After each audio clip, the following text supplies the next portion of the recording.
Good morning again and compliments of the season. My name is Sijoma Uche. We are now in another segment of our Good Morning Anambra show this morning. I will call this one discussion segment, where we'll bring in a topic and then we'll talk about it. Remember, it is still Christmas period, and always remember that Jesus is the reason for the season. Okay? All right, thank you very much. This morning, if possible, we're going to look at a very important topic, which is urban planning and development in Anambra State. Urban planning and development in Anambra State is a topic, and I have the guest who should know. With me, he is Chike Madekwe, Chairman, Anambra State Physical Planning Board. A very good morning to you, sir. Good morning, Ijama. Thank you. Compliments of this season. Same to you, and I wish all Anambrans in the Anambra a very Merry Christmas. You're already celebrating your Christmas color, white and red. We thank God for His mercy. Oh, yes. Thank you very much, sir. Okay. Whenever you hear this urban planning and development in Anambra State, one starts thinking that is a new place that you are planning. Otherwise, a city that has been around for a very long time, and you are still talking about planning it. So what exactly does urban planning mean? Well, the elementary definition I'll give you is that planning, development control is about structured determination of what should be where and how those things will be. So you come to Oka, yes, you say Oka has been in existence, but if you don't have proper planning, people will build petrol stations inside your compound. The reason for having a law is to make sure that they don't do such things. You don't go to a residential area and allow commercial things to happen there. So you need to plan your spaces, and you must control development. So basically, simply that's what. Okay, in other words, it's a continuous thing. It's something you wouldn't say that you have finished planning or you have finished developing. Even in the so-called developed cities, whether in the U.S., even in our Rwanda here, where Kigali has become the most beautiful city in the world, it's a result of proper planning. Okay. You know. Okay, so let's come down to Anambra State. What do you think is not in place or should be, it's not where it's supposed to be, you know, this urban planning is out to take care of? You have mentioned people building filling stations in my house, in my compound. Well, Anambra is quite a peculiar state in the sense that well, it's not really peculiar to Anambra. The truth is that fiscal planning and development control is really a social service provided by government. And it's done at a cost.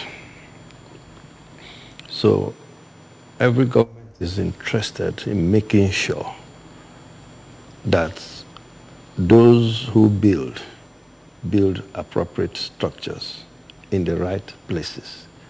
And that's why Mr. Governor has stated, and in every public outing, every statement, that he wants to give the Anambra a livable and prosperous homeland. If you don't plan, if you don't control development, you end up having slums all over the place.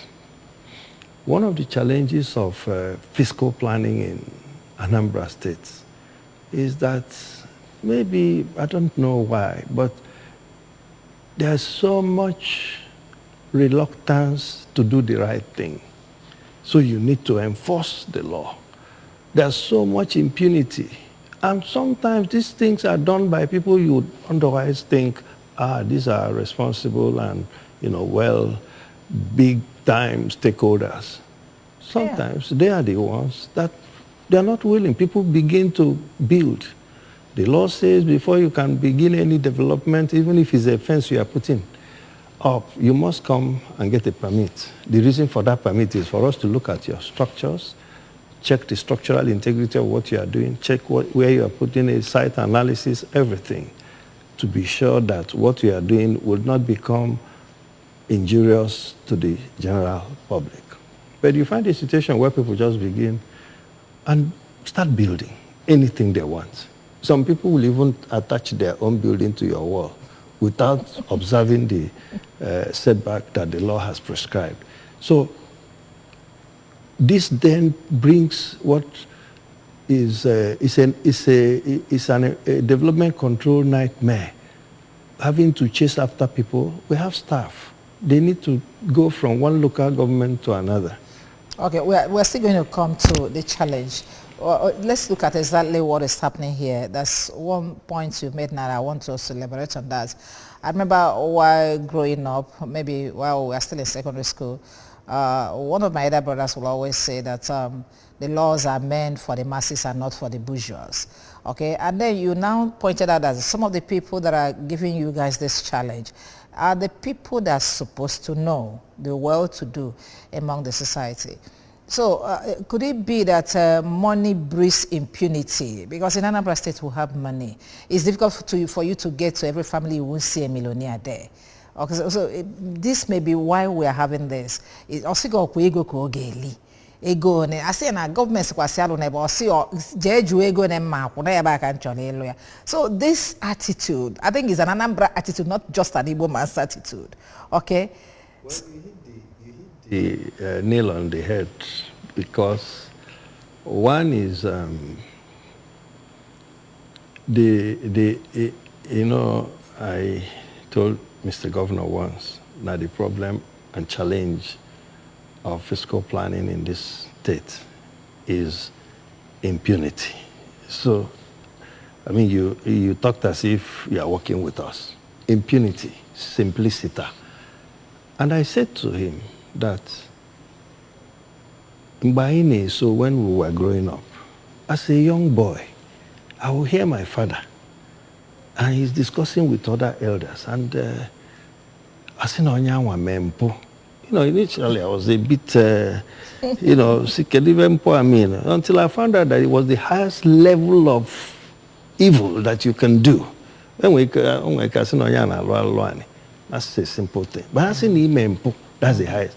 So I now said, okay, perhaps when I now saw impunity so rampant, and then I discovered that it's the impu that Igbos were talking about, that English people put IM and so on. It became impunity because it is exactly what happens. And you said it. Recently, we had to decommission a gas plant. And the agent or the engineer of the developer had started it next to a school, a primary school, the same wall.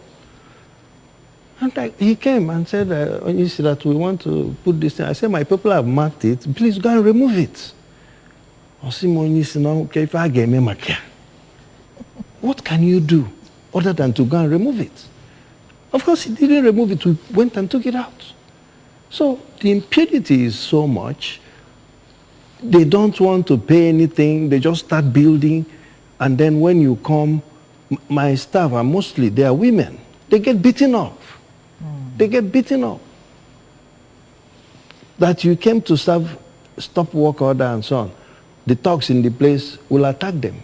On one occasion, they detained them, beat them up, smashed the car, and so on and so forth. But these days, I've told them, anywhere that thing happens, we will make the full weight of the law come after whoever has done that, because you can't molest people who are just doing their work as staff of government. And thank God Mr. Governor has given us all the backing. Okay. Even now, he has said that when people force us to go and demolish structures, we must take them to court and recover the cost of doing that, because that is what the law says. You know, so, but there are all kinds of challenges. Do you have anyone in court now? Well, we have some people in court. But also, there are all kinds of challenges that limit what you can do. But we intend in the next, the new year, to intensify prosecution of those who have refused to do what the law says. Okay, actually, I was going to ask you, after speaking with the governor, what do we do to address the impunity level of our people here, especially when it comes to building structures? Okay, there are so many areas where there is this impunity, but in building structures, it's like building structures is next to life to an average Anambra man. Okay, so once he's determined to do that, you can't stop him. So what do we do? That's exactly what I want to find out. What do we do? It's just all about pulling down the structures. Are there no other strategies we could apply to ensure that the structures will not come up at all, not to talk of pulling it down? Well, we are doing our best to make sure that those structures don't come up. And I'll give you an example. Somebody starts a building under a high tension wire.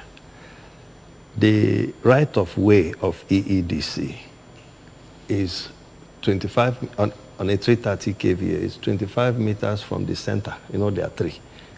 This way, 25, this way. That's 50. Somebody comes right under it and is building. There was a case just before COVID started.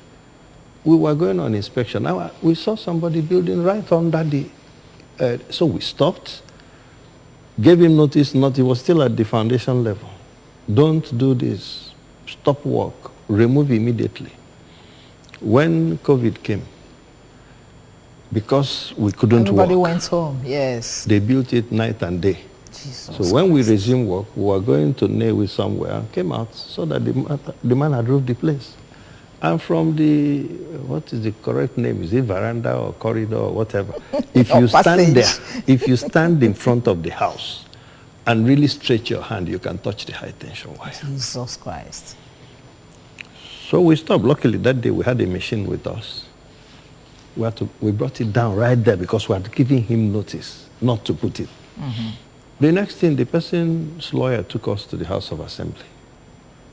So I now instructed our lawyers to get the man, the builder, arrested. When the man came, he apologized that his lawyer went to House of Assembly without his consent. That he's sorry. But the truth of the matter is that when we seize your thing, most times when you seize their properties, they don't come again. So the auctioneer has to go to court and get order to sell it because our law says after 6 months, you must dispose of them.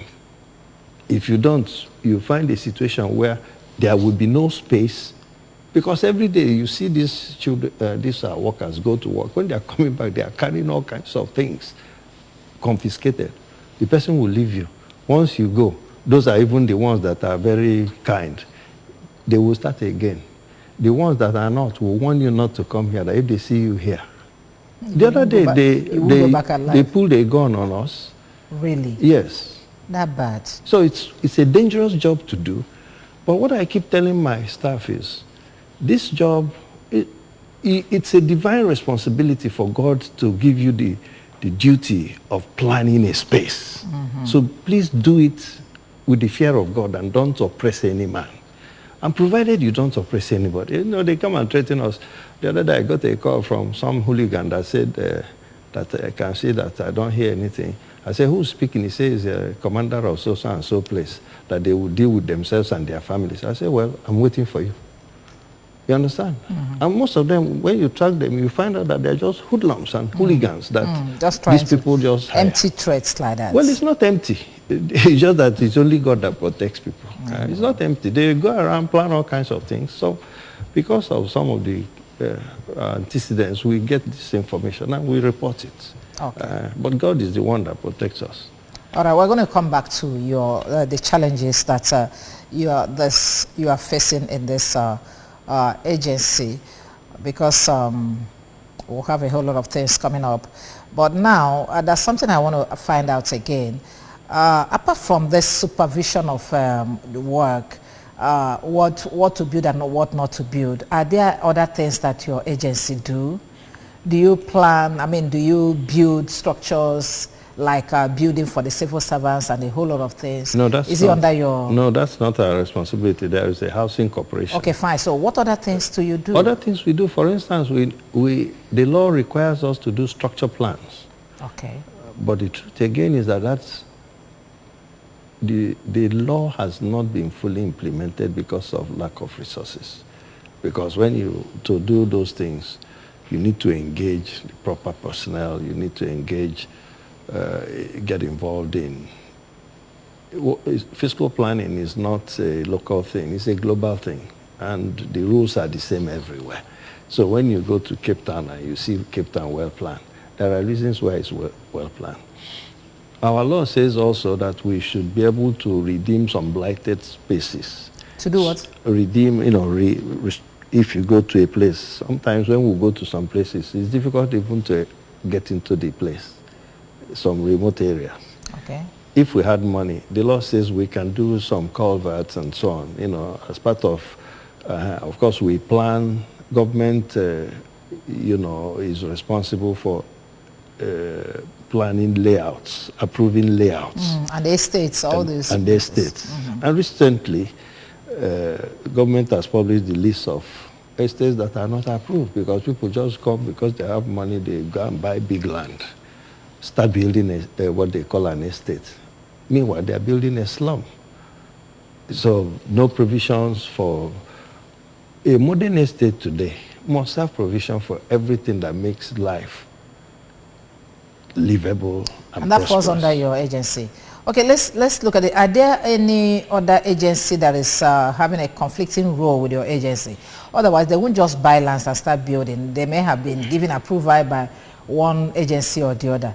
Are there no, other people, let me tell you, the only agency that, was recently allowed to do fiscal planning with respect to a specific territory is ACDA, okay, the Oka Capital Territory. Okay. In the wisdom of government, they felt maybe they should be allowed to do development control and fiscal planning within the Oka Capital Territory. Okay. So when you see things in Oka Capital Territory, fiscal planning is not involved. Okay. But all the rest of the states, we are supposed to be the ones. If you have a private layout, you bring it. We look at it. The Surveyor General's office, everybody, there's a site plan, there's a survey plan, and so on. And the thing is done properly. And then government can then gazette it as a recognized layout. But people just go, just once they build a fence around the place, some self don't have roads. They just start building houses. And that's what Mr. Governor wants to stop. If you notice, there's more emphasis, not only even on, the processes of building, but also he gave instruction early in the administration that specific area of every approval must be reserved for green, applying green concepts so that you can have trees and so on, not just to come and have a concrete slum. Everywhere. So that our state can be beautiful again.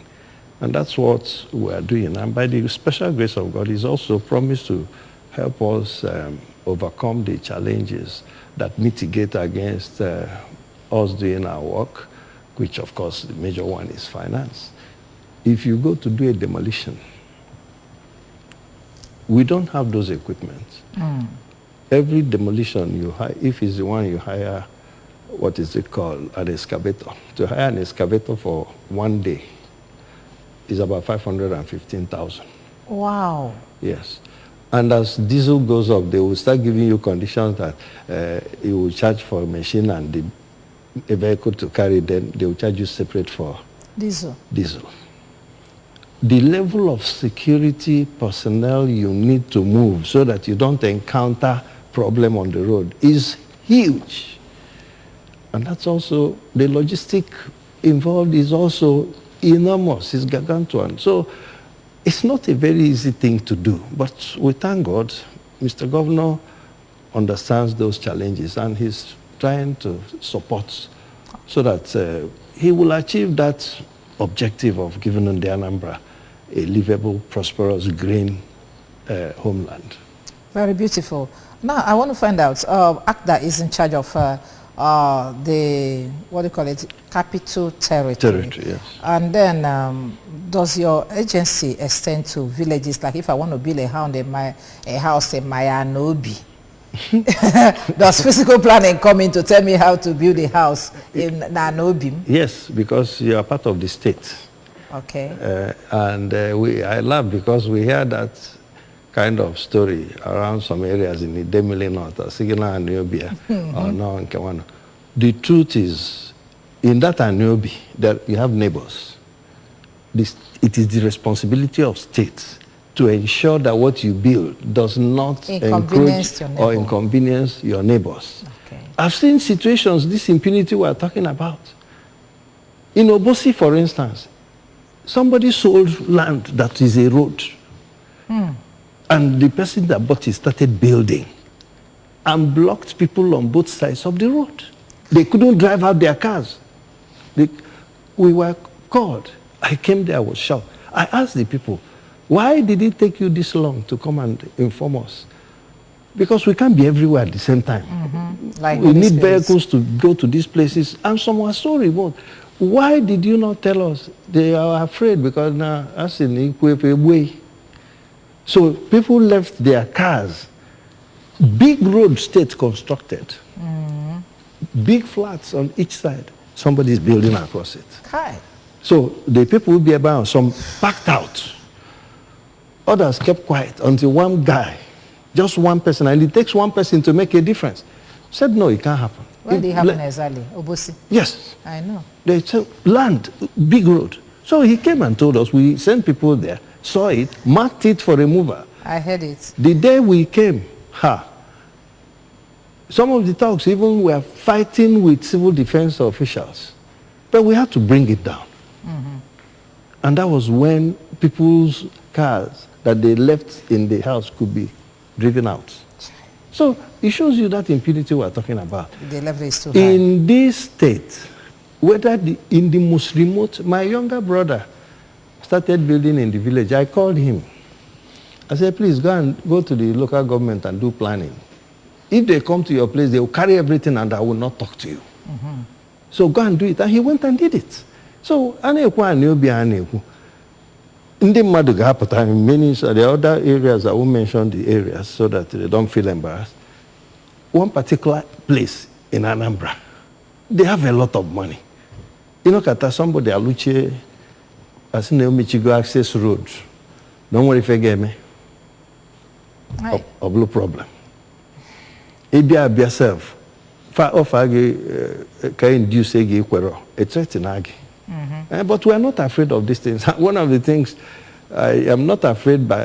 I think our people are also waking up to the reality, because I heard of the one that was brought down at Newi or thereabouts. Of course, we went and brought it down. They started threatening me that somebody came and... That place, we warned them from the time they started the foundation.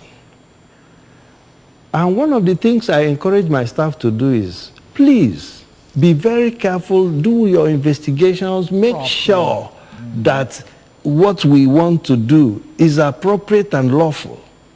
So we checked it, I checked it. Sometimes I don't want to trust their judgment. I will write to the Surveyor General's office, go and check this place. Let's have the original survey plan of the place. Is there a road here that somebody has built? It is when they have finished. Then you can give that go ahead too.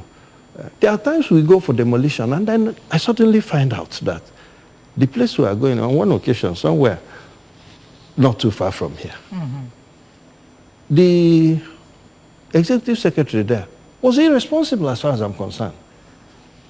A notice had been given to the people to vacate 3 years ago. In fact, before I even came.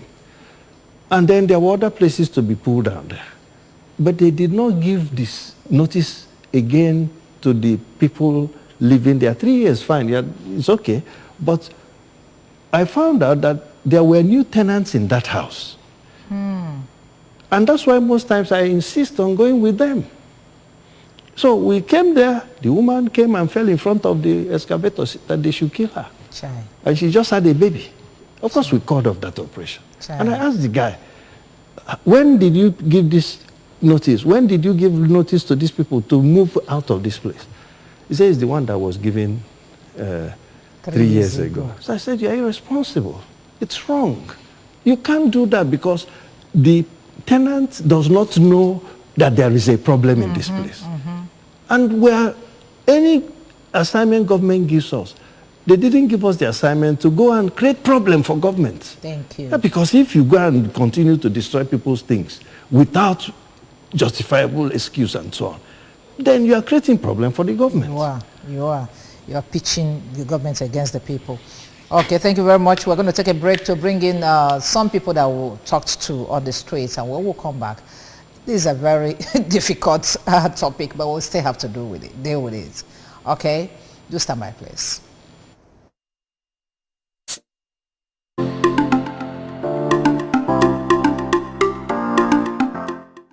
Despite the governor is making enormous impact with some of the committee is set up to make sure that all those things are put into work, into development.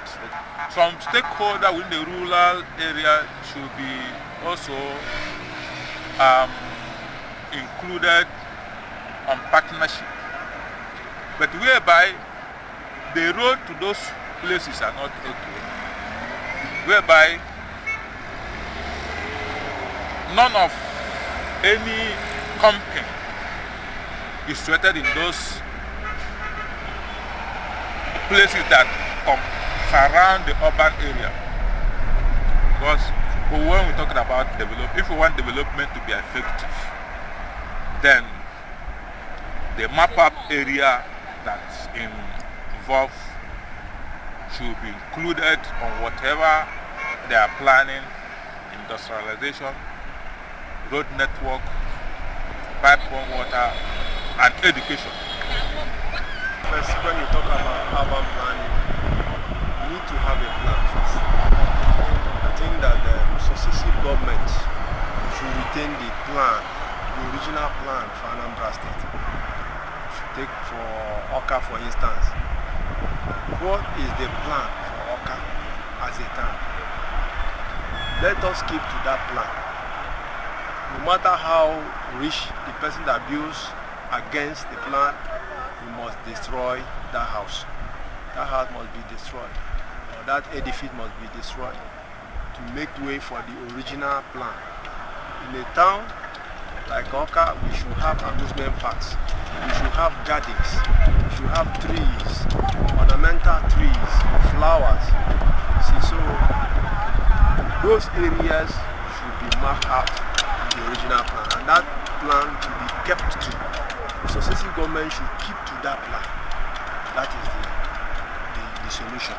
People have roles to play because it's the people that keep the town clean, or the state clean. You know, our people need a proper orientation on how to keep the town clean, you see, or the state clean. Because you don't leak water. You don't drink water and throw out the waste anyhow. Or you take some fruits like bananas or oranges and throw away the waste anyhow. You have to have a proper place for keeping these wastes. That is the solution. They have to keep to their ways. You know, one, they have to do their own part by what? Because building the roads is the major thing. Because once there is road, constant light, it will attract investors. Because when there is no constant electricity, we can't see major investors in that state. Because once we are getting such constant electricity, investors will be trooping into the state. And once they start doing their own aspect, we see the development will kick in immediately. So in the aspect of the government, they should do their best to give us good road and constant electricity. Lack of proper infrastructure.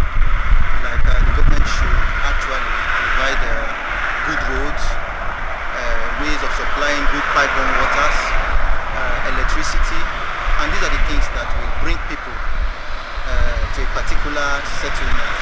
And you know, when all these things are properly kept in place, you discover discovered that factories will be coming up. It will even boost job employment because most of the job employment are being done in urban settlements. So that's what I have to say about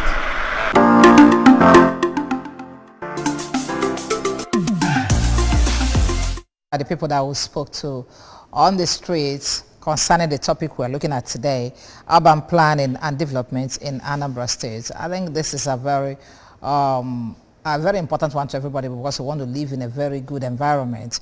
And remember that I've been talking with Chike Madekwe, Chairman, Anambra State Physical Planning Board. You're still welcome, sir.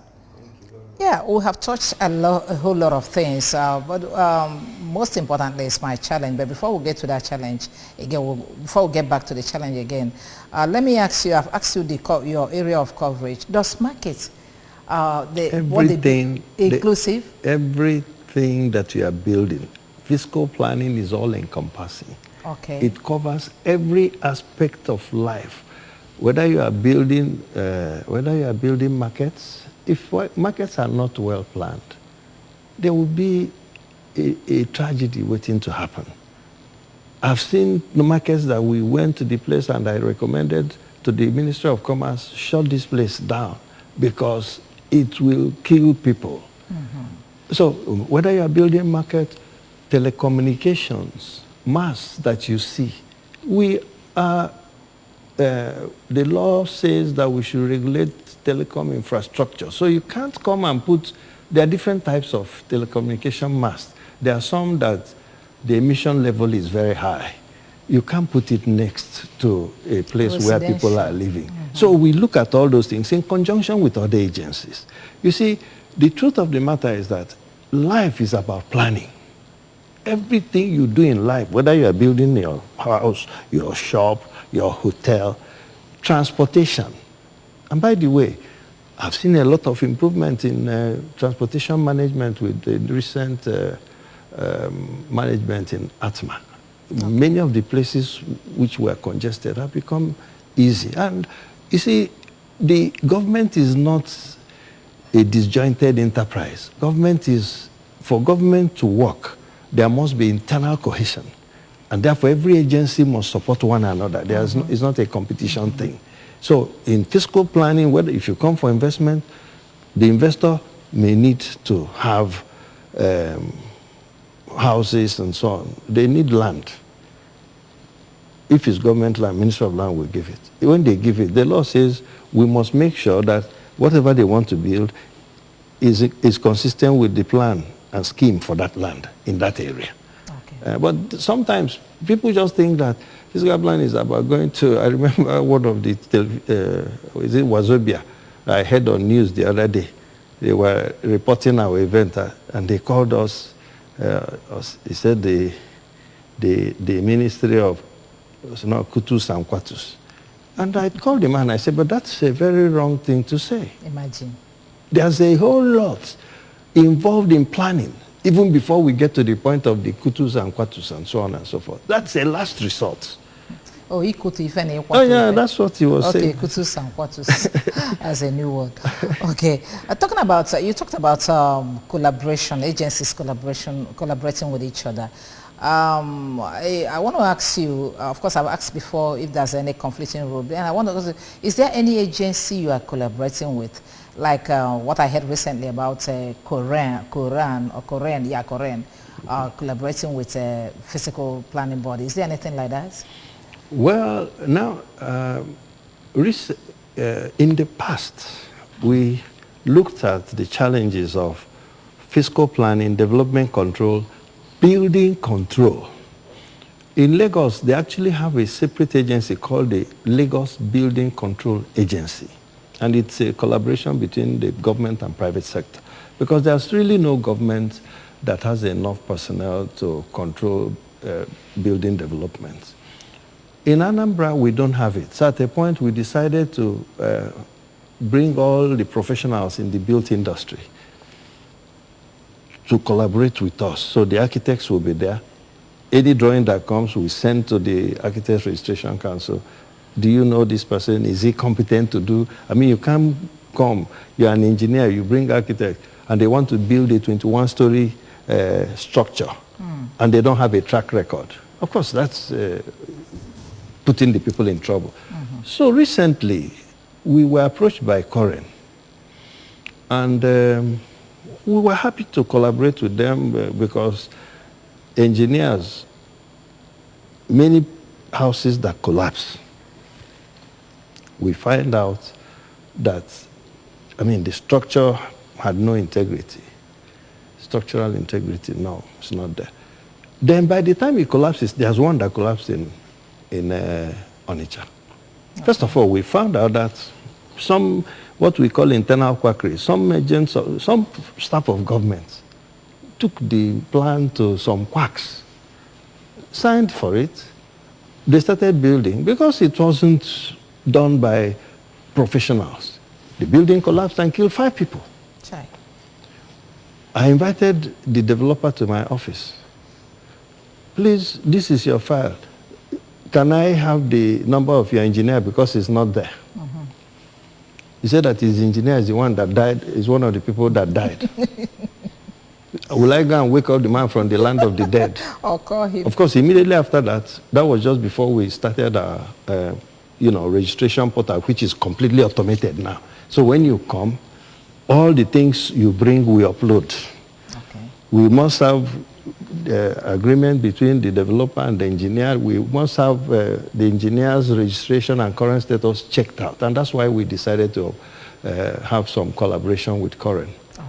But recently, last week, I heard that, I don't know, I'm yet to talk with the chairman of Coren here, their technical committee, that some people pretending to be Coren went to Oba and brought out the youths to go and start pasting notices on all buildings in Oba that they are now in charge of fiscal planning, that they now give approvals. And they were demanding huge sums of money. This is serious. So I have invited the chairman of Coren. He's a responsible man. I don't think he would give such approval. But maybe one of the people that work with him. And Oba is a peculiarly challenging place. I've been to Oba to go and inspect buildings, and one young boy comes out and said, "Who am I? Don't I know that he's the commander in this place and I'm entering this place?" Of course, that day, I wanted to get angry. The security man with me said, "We're not ready." When we came back again, I was looking for the commander. Let him come out. So that one is something serious because one, it's going to shortchange government of its revenue, and that's impersonation. It's stealing. I mean, how can you go and charge people 300,000? It's not. Who approved? Who approved it? Are you now the approving authority? What we agreed with Coren is that their form, they have a form which, the engineer will fill and then will stamp that they know this person. And they don't pay a fee of more than 10,000. Is that why talks are going all over the place in Oba? People have been phoning me. In the name of Coren. In the name of Coren. So, of course, it can't be Coren because Coren is a well-set-up organization that knows it cannot become the fiscal planning authority of the state. No, this is challenging government too, if it is true.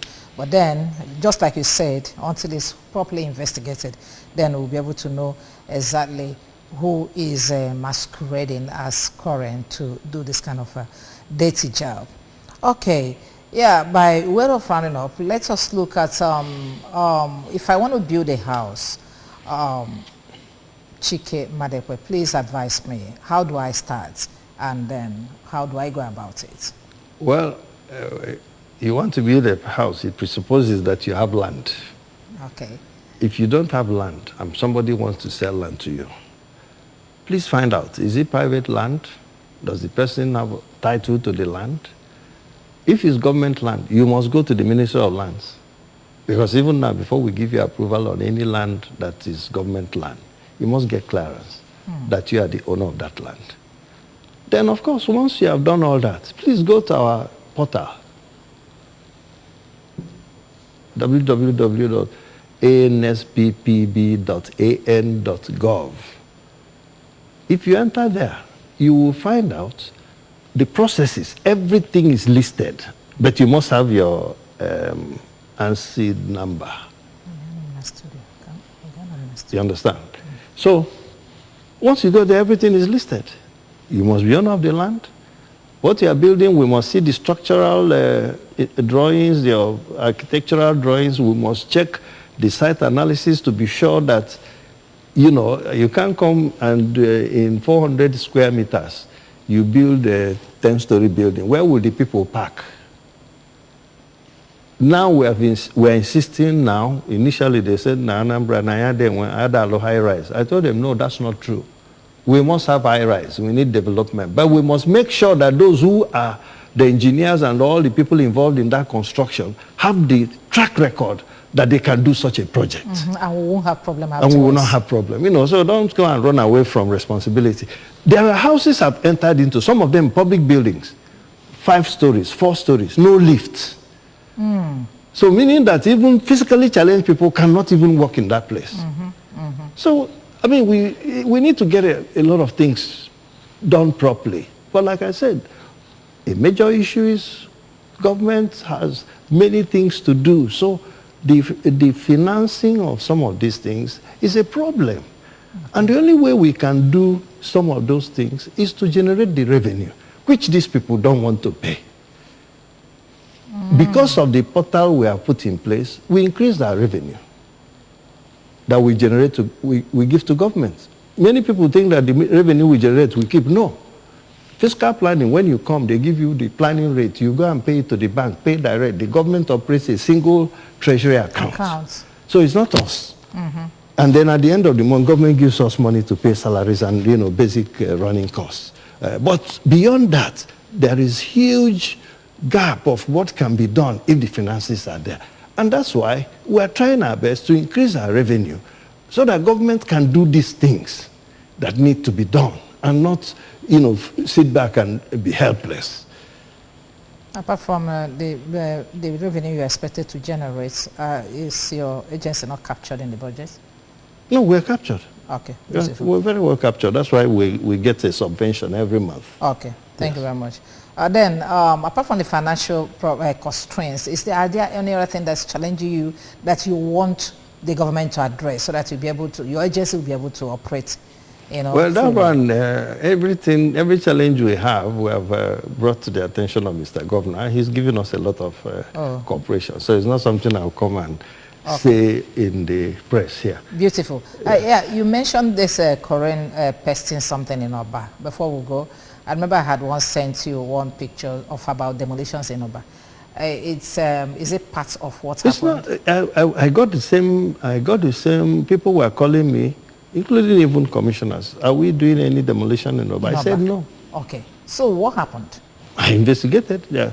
They said one young person or some person decided to go ahead and become the fiscal planning board. What's going on in these days? But I hear he's now within the full embrace of the law. He's been detained. It was a huge demolition. Yes, that's what I heard. So it shows you the level of impunity. And the person probably, I don't know him, I've never met him. When I asked, I asked the executive secretaries, are you aware of this thing? They said that they've heard it. Because in any case, there's no demolition that will happen at the local level. It must come to our office. The development control will approve it, and I will sign off on it. If not, it can't happen. So these people went ahead demolishing people's property.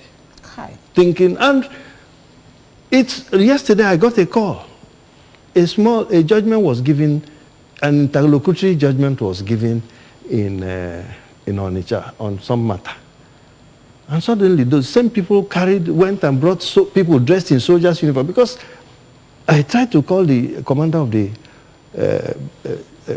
cantonment in Onitsha to find out, did you send soldiers to go and be beating up people, chasing them out of their office, and so on and so forth, because of an interlocutory injunction that said maintain status quo ante bellum. What it means is keep things as it is until we deal with the substantive matter. Is that a place to use soldiers? So obviously, I know the difficulty we face to do demolition in Oba in particular. For that person to do it, he must have also had thugs and armed people who gave him the backing. But luckily, investigations by my office, they said people reported and that the thing has stopped, and I think those who are the perpetrators have been apprehended. they are brought within the full embrace of the law. Aye. God will help us in this state. Because we can't be living like animals. People without command. I mean, soldiers without command. Commander, please, let us live right. This is our state. Anyị mebie anyị nwere ebe ọzọ. Na-eke ọ dị kịta ụmụ mmadụ na-atụ ụjọ ịnata ụlọ Christmas and a whole lot of things. In those days, my uncle will always say, that's exactly what we are trying to do to ourselves here.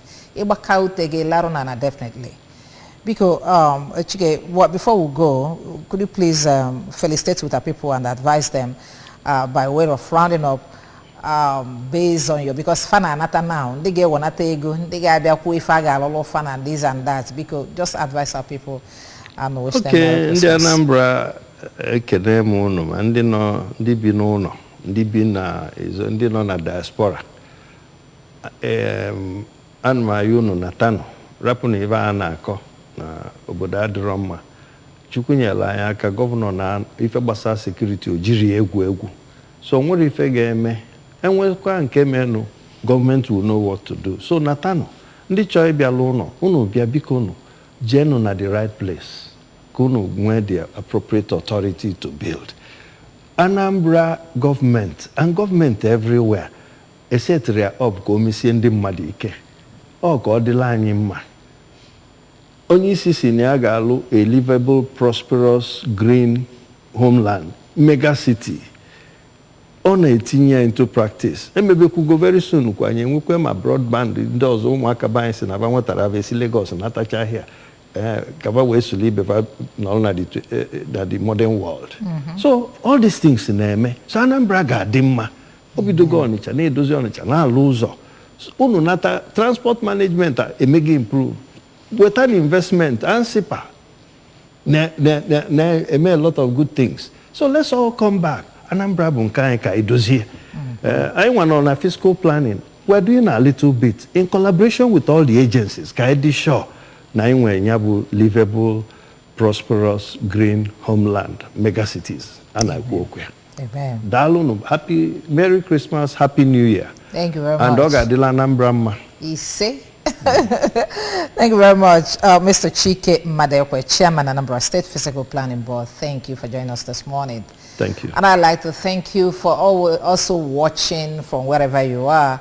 Thank you. It is Good Morning Anambra Show. It comes every day from Monday to Friday, and then we'll get to sit here and talk about it here about Saline, because it is about Anambra first before any other place. Okay, thank you the camera guys, thank you the team that worked this morning, the team Good Morning Anambra, the team to beat anywhere you go. Thank you the producer Ifi Unachuku, the executive producer Chido Obidegu, and all the people that made it happen this morning. Amaka the director, Chibike, audio, a whole lot of people. Thank you. I wish you a Merry Christmas. Bye.